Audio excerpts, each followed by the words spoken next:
Friends, it is time once again for our daily message of hope. And with today's message, here is Richard Eaton. Friends, to brighten your day, here is our message of hope. Afraid of change? You can't do anything about it. Change is inevitable. Growth is the great fundamental principle, the function of our lives. The seed in the ground will rot if it does not sprout and grow, and so will our minds and souls and bodies. Without conscious action and striving, our Creator answers most prayers in the terms of ideas for action. He doesn't give us something for nothing.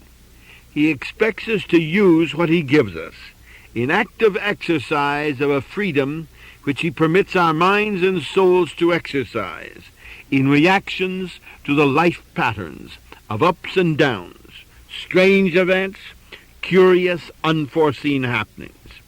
Human consistencies all can be changed according to the way our mind evolves, adapts, and grows.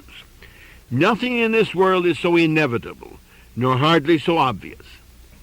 The fact is, everything does change. So often we'd like things to remain the same. It'd be so comfortable, nice. We get used to things. We adapt ourselves to a certain pattern, and then suddenly, without any warning, it changes. What are you going to do about it? Well, the first step in gaining a happier and more satisfying state of mind is recognition of the significance of this fact. Everything changes. Everything in life is changing as you and I are changing. And we must do more than this to take proper advantage of the ceaseless change inevitable in our lives. We must consciously react to direct actions that change in the paths of improvement, in the growth of our mind and soul. Change alone is inevitable and constant, but change alone is not growth. It is not progress. We have to do the progress ourselves. We have to convert. We have to adapt. Growth is a cornerstone, the primary marvel of our earthly lives. Our Creator has provided for physical growth in a pattern in which He has given us only limited powers to alter. From babyhood, we go to childhood. From childhood to adolescence. From adolescence to adulthood. And so the story grows. Physical growth. But the way we adapt ourselves to prepare ourselves for those unusual situations, the ones which we can call pleasant or unpleasant, that depends on the way we grow in our minds, the way we grow in the power of adaptation. For friends, life is a constant adaptation. Every phase of life presents a spectacle of change, and as a consequence, the spectacle of retrogression, a standstill status or progress of growth. In each case of progress or growth, there is a constant overcoming, a vanquishment of the obstacles met in the Creator's pattern of constant change. See, that's all important. All about us, we see growth or deterioration taking place in grass, in flowers, in vegetables, in pets, in our children, in our own body. But the thing that's important is the way we adapt ourselves to this change. That's all important. In our affairs, all too often, we select for cultivation the very things we don't want. Courses that lead to mistakes and trouble, sorrow and pain. Then we carefully endow these selections with the full energy of our thoughts and words. We water them with tears and self-pity. Give them the concentration of undivided attention. And then we have a way of wondering why, indeed of all our efforts, we grow in a crop of trouble and discord. Let me tell you, it is not necessary.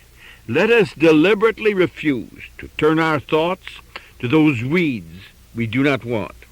We must discipline our minds to concentrate on the good, on positive thoughts, the sunshine and water and soil that produce good in our lives, on the thought energy, the emotional powers we concentrate on our affairs to convert inevitable change into growth. In other words, our job every single day, and this day too, is to watch where we're going, what we're doing. If we want love and happiness, be sure it's to love and happiness that you devote your attention, not to discord and bitterness and resentment. If you want success in some field, give full recognition. Yes, give full recognition to success, and it's yours already. Think positive thoughts. Fix the life-giving force of your attentions and assurance and faith on the good you already have. Look for it in every circumstance. Now make no mistake about it, change is inevitable. You can't halt the process of change any more than you can keep your child a baby. In the words of Dr. Arthur H. Compton, everywhere the conditions of life are changing rapidly, and these changes are all in the direction of greater interdependence. That is, making better cooperation of paramount importance. The point is that in this process of change, we go forward or we go backward.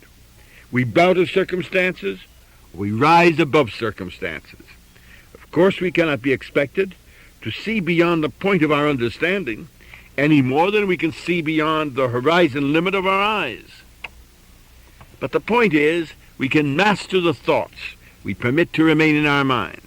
We can choose our thoughts according to God's laws. We know we get out of life exactly what we put into it. Nothing more, nothing less. We know if we sow love, we shall reap love. We sow hate, we reap hate. We have the power to concentrate on whatever kind of thoughts we choose. We know that if we endeavor to have an understanding heart, we shall find elsewhere an understanding heart. We know if we pardon, we shall be pardoned. We know if we give, we shall receive. Look at your own picture, 5, 10, or 20 years ago.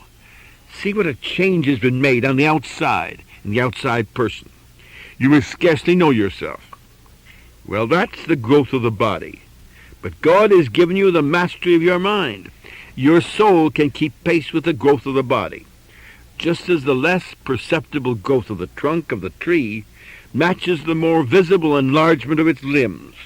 Look back at what you were thinking 5, 10, or 20 years ago, at the obstacles which seemed insurmountable then, at the joys and sorrows of yesterday. And just as it's hard to believe, those old photographs are you. Yes, we really looked as we did, not as we see ourselves in the mirror today. So it is equally difficult to imagine the progress, the maturity that our soul has accomplished and made in the course of these years. In other words, we do not change without more than we change within. This is all important to know. There is no limit to the transformation which can take place in your mind. When we dig a little deeper in our search for answers to life's questions, when we wisely read between the lines, we find that God puts his blessings upon our efforts and draws us close, imparts to us his divine wisdom. We find, first of all, that our soul, our mind, gains maturity as we react in a positive manner to the pattern of life, no matter how unpleasant or unexpected. A pattern which we may not be able to change except in our minds. But remember, that's all important in our mind, because what actually counts is what we think, the way we feel about something. The growth of the soul, therefore, depends upon our free reaction to the problems with which we are faced. Our life is part of a divine plan, carefully prepared in every detail. Each moment of that plan offers a marvelous opportunity for our adaptation, for the growth of our soul and of our mind. The whole picture of our lives is so much brighter than the small pieces that hold and which our minds are prone to dwell on at length. Isolated from the background of all this, the whole, some parts, may look awfully black. But let me tell you, our Creator in time ultimately moves in on our subconscious mind and plays a pleasant trick on all of us. The unpleasant experiences of the past are relegated to the past. When we realize the power of our mind, the real secret escapes us, as long as we fail to exercise that freedom of choice, all important, endowed to us by our Creator. This mystery of growth functions in time of crises more than ever before. We say, why does this happen to me? How could this happen to me? I don't deserve this. Suppose we say this is an opportunity, a challenge to react and gain greater maturity. Life, with its steady, compelling urge to grow, means that any door may open to us at any moment. Life makes us beneficiary of the physical experiences that the ages have bequeathed to us, of the signs and inventions of genius, of the mental and physical work of our forefathers that set us free to seek the larger spiritual things of life. Friends, let us profit by these examples of the past, by physical knowledge, to prepare ourselves better for the experiences of life. Yes, we can encounter experiences of all kinds along life's highway, good and bad, pleasant and unpleasant. We can prepare ourselves for many trials simply through the richness of knowledge of those who lived before us. But along that same highway, each of us is certain to meet some experiences so different from those for which we are prepared and so unexpected. But the point is, are they going to catch us unprepared and unaware? Each of us on life's journey must face a great many such surprising and disconcerting experiences that happen every day, any minute, and take us unprepared, unaware.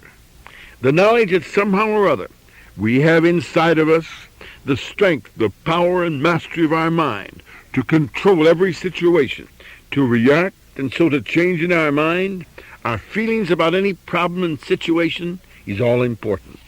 What a wonderful privilege is ours to be a human being, to know that we endow with the mastery of our mind, that we can control through our reactions whatever is our fate.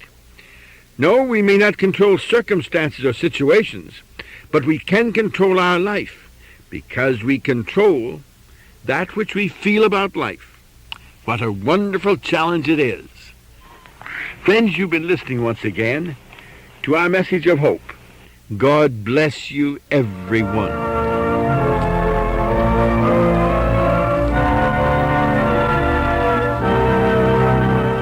Listen again tomorrow for another message of hope with Richard Eaton. This is UBC, the United